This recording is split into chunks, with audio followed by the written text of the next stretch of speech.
Assalamualaikum warahmatullahi wabarakatuh. Alhamdulillahirabbil alamin.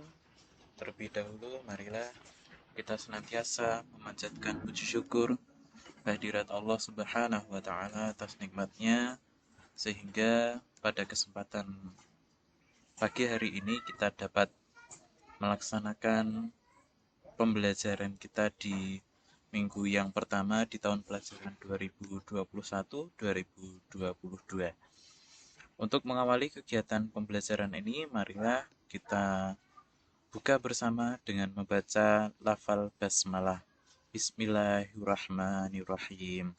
Kemudian yang selanjutnya saya ucapkan selamat karena kalian sudah naik ke kelas 8 di tahun pelajaran 2021-2022. Tentunya kami berharap agar di kelas 8 ini kalian akan bisa lebih baik daripada sebelumnya, yaitu ketika kalian berada di kelas 7. Baik, pada kesempatan hari ini saya akan menyampaikan yang pertama adalah tentang rancangan penilaian pendidikan agama Islam kelas 8 tahun pelajaran 2021-2022.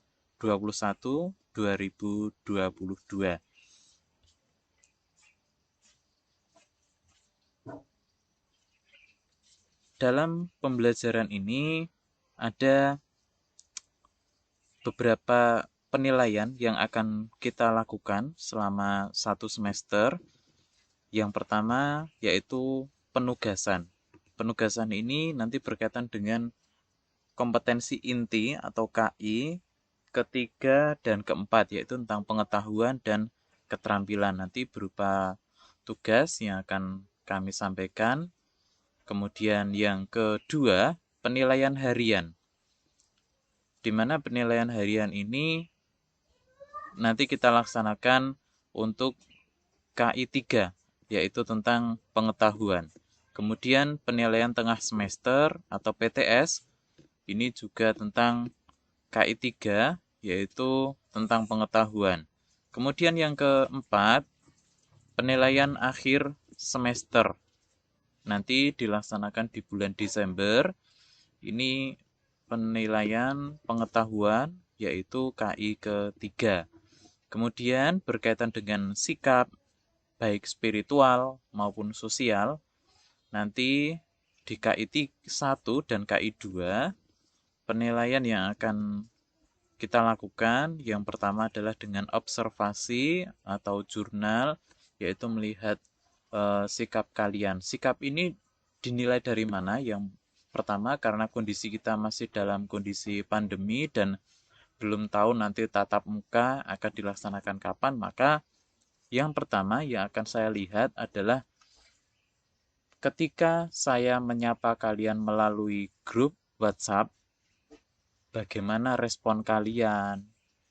Itu akan menjadi salah satu tolak ukur saya menilai kalian dari sikap kalian, yaitu tentang salah satunya adalah sikap sosial. Kemudian untuk yang spiritual tentunya adalah dengan keagamaan. Nanti yang kalian lakukan yaitu dengan melaksanakan utamanya adalah sholat 5 waktu. Nanti insya Allah kita akan mengadakan pemantauan tentang pelaksanaan sholat 5 waktu ini. Kemudian ada penilaian diri. Nanti saya berikan angket dalam bentuk Google Form. Nanti kalian mengisi menilai diri kalian sendiri, seperti apa diri kalian.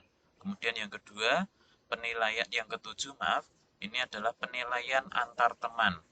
Penilaian antar teman ini nanti kalian menilai teman kalian. Saya yakin kalian belum kenal 100% dengan teman-teman kalian. Akan tetapi kita berusaha untuk menilai teman kita. Mungkin kalian sudah berkomunikasi melalui grup WhatsApp. Kalian tahu bagaimana sifat-sifat teman kalian, terutama di tentang penilaian nanti. Kemudian yang terakhir adalah penilaian dari guru BK atau wali kelas. Ini juga yang menentukan tentang sikap kalian nanti, yang akan dimasukkan ke dalam nilai rapor. Yang selanjutnya, bagaimana penentuan nilai? Nah, yang pertama nilai sikap. Ini utamanya adalah nanti kita ambilkan dari jurnal sikap yang saya buat berdasarkan pemantauan tentang sikap-sikap kalian yang saya sebutkan di awal tadi. Kemudian, untuk nilai pengetahuan, nilai akhir pengetahuan yang kita masukkan ke dalam nilai raport, nanti dari penilaian harian itu terdiri dari tugas dan juga penilaian harian atau ulangan harian. Itu digabungkan 60% nih ya.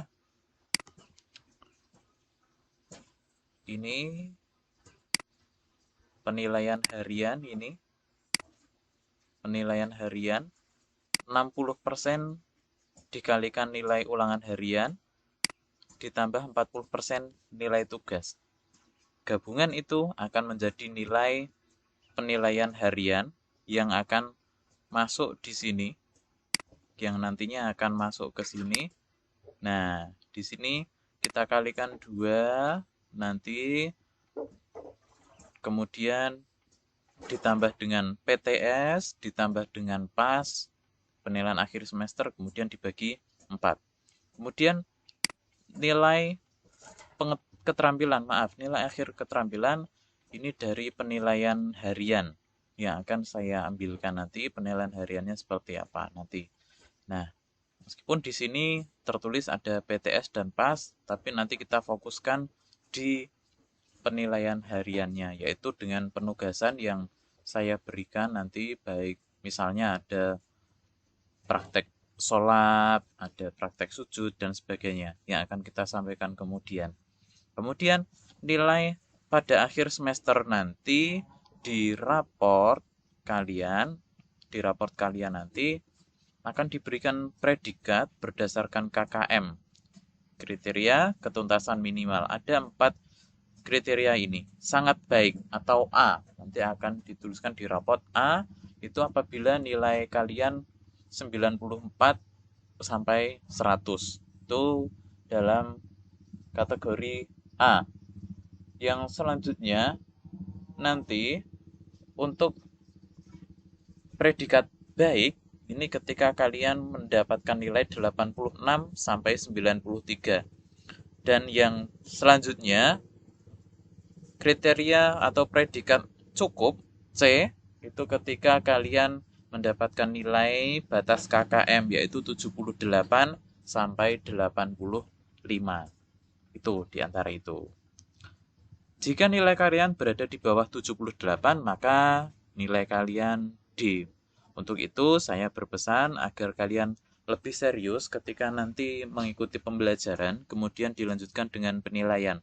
Agar nilai penilaian harian ataupun tugas kalian itu tidak kurang dari 78. Yang selanjutnya, kriteria ketuntasan minimal untuk mata pelajaran agama Islam kelas 8 ini sudah ditetapkan adalah 78. Jadi ketika kalian melakukan penilaian harian, tugas, kemudian belum mendapatkan nilai 78 atau kurang dari 78, misalnya 77, 75, atau 70, atau mungkin 60, maka kalian harus mengikuti pembelajaran remedial. Kita adakan pembelajaran kembali, diulas kembali materinya, kemudian nanti tentu dilanjutkan dengan penilaian pembelajaran secara remedial, penilaian remedial. Yang selanjutnya, bagaimana pelaksanaan remedial itu? Nah, pembelajaran remedial ini dilakukan dengan cara mengulang sebagian besar materi dari yang kita sampaikan ketika seluruh siswa, misalnya siswa di kelas ini adalah 28, kemudian secara ketuntasan tidak ada 75% siswa yang lolos atau nilainya di atas KKM, tidak ada 75%. nilainya yang kurang dari 78 sebanyak 75%, maka kita lakukan pembelajaran remedial secara klasikal, mengulang seluruh materi. Kemudian bila ketuntasan klasikalnya ini di kelas ini seluruhnya mencapai nilai di atas 78 atau 75% siswa, 75% itu 21, paling tidak 21 siswa itu mencapai nilai di atas KKM, maka pembelajaran remedial hanya kita sampaikan kepada yang nilainya kurang saja, atau sekitar 7 orang sisanya. Nanti akan kita berikan tugas atau nanti merangkum atau hal yang lain, tentu ini baik di dalam ataupun di luar jam pembelajaran. Kemudian pada akhir pembelajaran remedial tentu nanti akan diadakan penilaian remedial dengan soal yang sebobot dengan penilaian harian. Nah, kemudian nilai mana yang akan dimasukkan? Maka nilai yang kita ambil, yang kita perhitungkan adalah nilai yang tertinggi. Misalnya tadi ketika remedial pertama kalian mendapatkan nilai masih 60. Kemudian remedial kedua mendapatkan nilai 75. Remedial ketiga 80, maka kita ambil yang 80. Akan tetapi nilai 80 ini nanti kita akan memaksimalkan nilai remedial. Nilai maksimal remedial adalah sesuai KKM, yaitu 78.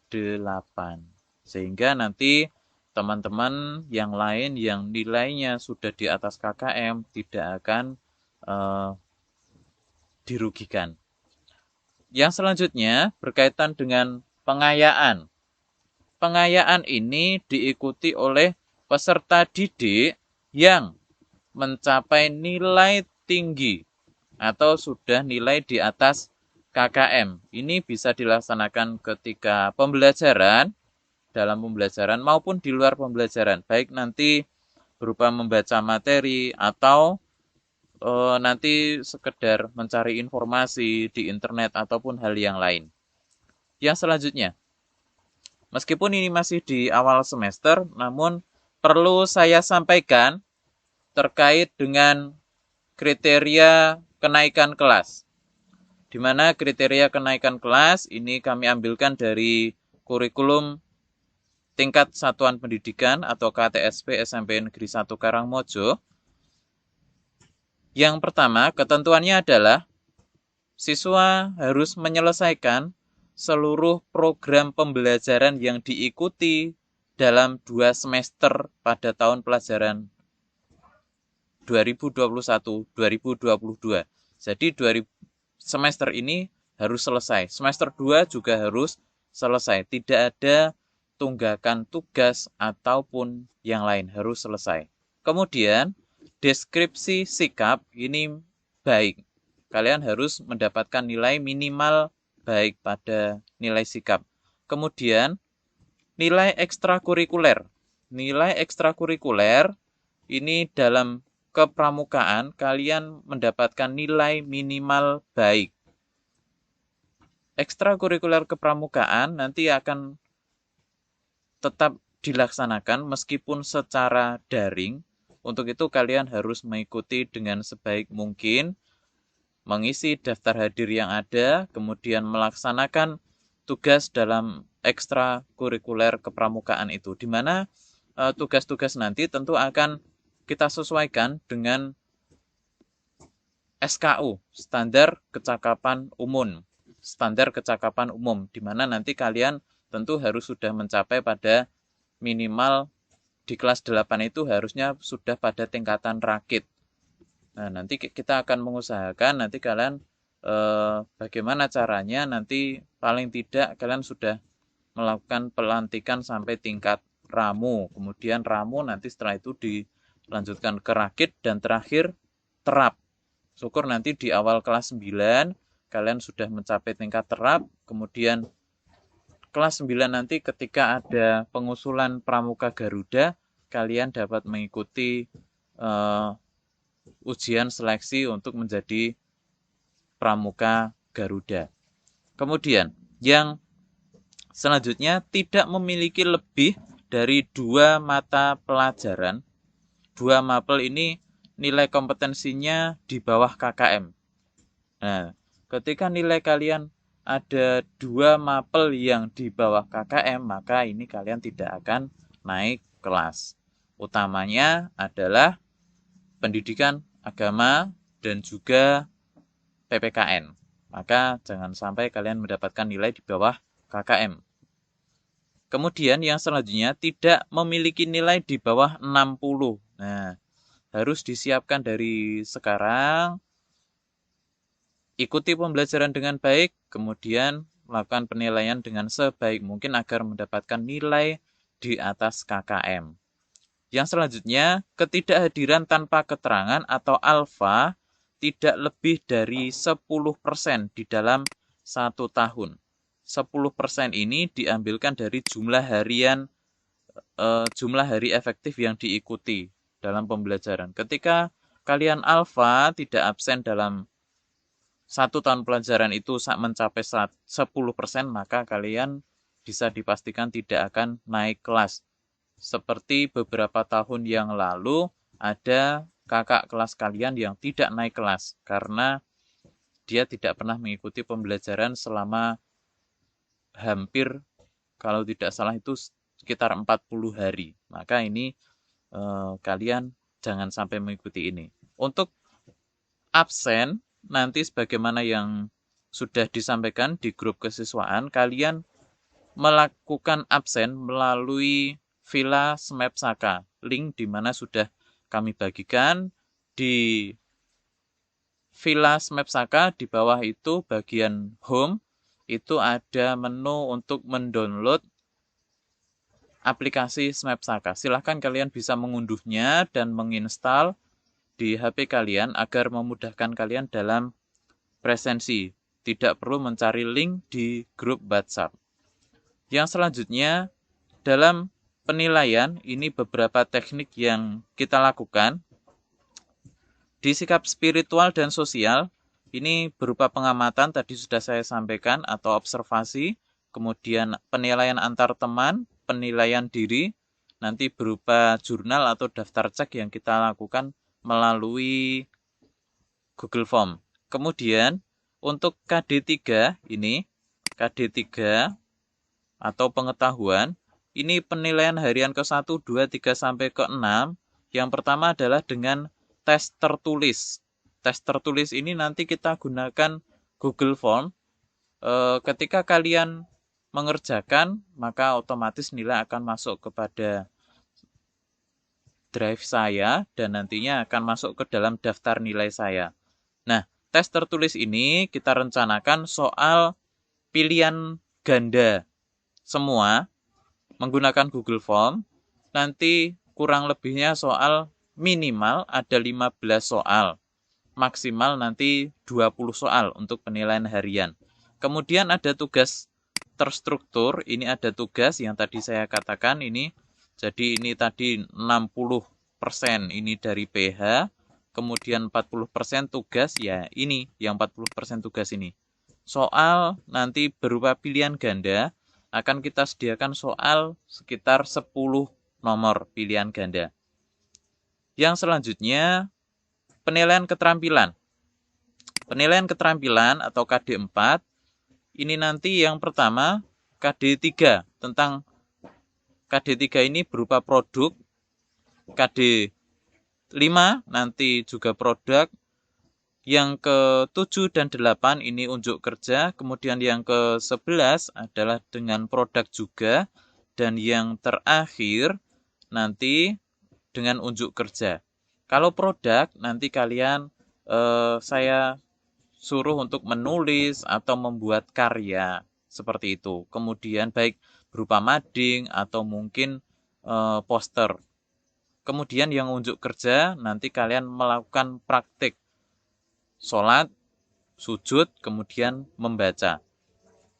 Nah, kemudian materinya apa saja? Nah, ini materinya yang akan kita pelajari KD3, yaitu tentang iman kepada kitab Allah. Kemudian KD5, bahaya mengonsumsi minuman keras, judi, dan pertengkaran. Kemudian yang selanjutnya KD7.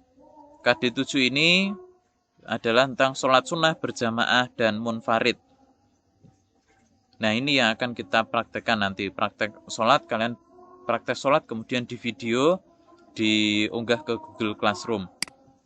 Yang ke-8 adalah macam-macam sujud. Ini juga nanti kalian praktek di video, kemudian diunggah ke Google Classroom. Yang ke-11, sejarah pertumbuhan ilmu pengetahuan masa Umayyah. Dan yang terakhir KD1 ini rendah hati, hemat, sederhana. Yang ini nanti kalian membaca ayat yang berkaitan dengan dalil dalam surat ini. Mungkin kita ambil yang terpendek, salah satunya adalah surat Al-Isra. Surat Al-Isra ayat ke-27. Ini yang akan kita Al-Isra 27 ini kalian hafalkan, kemudian nanti direkam dengan audio, bisa seperti voice note itu ya, namun nanti diunggah ke Google Classroom. Semua materi ini nanti untuk penilaian keterampilan diunggah melalui Google Classroom ini agar tersentral dan nantinya memudahkan kalian untuk pengecekan juga. Nah, begitu. Yang selanjutnya kontrak belajar. Ini kontrak belajar kita yang harus kalian ikuti. Yang pertama adalah peserta didik mengikuti pembelajaran PAI secara aktif. Aktif di sini yang pertama adalah kalian ketika disapa paling tidak menjawab di grup WhatsApp. Grup WhatsApp yang kita gunakan ini bukan hanya untuk satu arah saya memberikan tugas kepada kalian, akan tetapi ini juga digunakan untuk komunikasi. Silahkan kalian bertanya melalui grup WhatsApp. Jika mengalami kesulitan, kalian tanyakan grup WhatsApp agar teman-teman bisa mengetahui juga jawabannya apa ketika menemui kesulitan itu. Kemudian, aktif di sini juga berarti kalian melaksanakan tugas penilaian ini dengan tepat waktu. Sebagaimana kami sebutkan di nomor 2, peserta didik wajib mengerjakan tugas atau penilaian tepat waktu. Nah, jangan sampai ditunda-tunda atau bahkan mungkin dikejar-kejar. Seperti kalian saat kelas 7 dulu, ibu guru BK mungkin, atau ibu guru yang lain, atau bapak guru yang lain, harus datang ke rumah kalian, menemui orang tua kalian, untuk menagih tugas. Jangan sampai seperti itu lagi di kelas 8 ini. Kerjakan tugas dengan tepat waktu. Jangan sampai ditunda-tunda. Jangan sampai nanti ketika mau penilaian akhir semester, mau rapotan, tapi tugas belum selesai. Nah, kalian ketika terlambat, maka sanggup menerima sanksi. Harus sanggup menerima sanksi. Saya akan memberikan sanksi kepada kalian yang tentunya terlambat mengerjakan tugas ini. Apalagi yang sampai nanti misalnya tugas sudah diberikan di bulan Juli ini, tapi bulan Oktober ketika harus PTS ternyata masih banyak tugas yang belum diselesaikan, maka bersiap-siaplah untuk menerima sanksi. Entah sanksinya apa akan kita berikan. Kemudian yang selanjutnya, kejujuran, sportivitas dijunjung tinggi dalam pembelajaran PAI dan budi pekerti ini. Sehingga tidak ada toleransi bagi siswa yang melakukan kecurangan. Kecurangan ini bisa saya lihat salah satunya ketika penilaian keterampilan. Di mana penilaian keterampilan ini seharusnya harusnya kalian membuat sendiri suatu karya, misalnya poster, tapi ternyata kalian hanya mendownload dari internet. Misalnya buat mind map atau apa, nanti buat tulisan. Ternyata di internet banyak bertebaran seperti itu. Nah, kalian dikirimkan ke Google Classroom. Saya akan tahu itu kalau kalian hanya mendownload. Nah, begitu juga ketika kalian hanya menggunakan milik teman kalian, akan terlihat ini siapa yang, misalnya si A mengerjakan tugas ini, kemudian dipakai si B di kelas C misalnya. Nah, seperti itu, maka nanti akan kita tindak dengan tegas. Setidaknya kalian harus mengulangi, hingga kalau tidak diulangi tentu akan diberikan berupa nilai 0. Begitu untuk kontrak belajar kita. Kemudian selanjutnya nanti silahkan mengisi formulir perkenalan sebagai peserta didik baru di kelas 8 melalui link yang nanti link ini juga akan kita bagikan melalui Google Classroom ataupun nanti di grup WhatsApp. Silahkan nanti diisi di bit.ly garis miring kenalan strip 43 smap saka. Silahkan diisi. Gitu. Dan kami ucapkan jazakumullahu khairan katsira. Terakhir, kami meminta kepada kalian agar lebih semangat lagi di dalam belajar di semester yang pertama di tahun pelajaran 2021-2022 ini. Buang jauh kenangan masa lalu ketika kalian kelas 7, di mana kalian banyak melakukan kesalahan, kekurangan mungkin, misalnya seperti tugas-tugas yang tidak diselesaikan atau terlambat diselesaikan. Di kelas 8 ini harus lebih baik daripada kelas 7 kemarin. Demikian yang dapat kami sampaikan. Kita akhiri dengan baca lafal hamdalah. Alhamdulillahirabbil alamin. Assalamualaikum warahmatullahi wabarakatuh.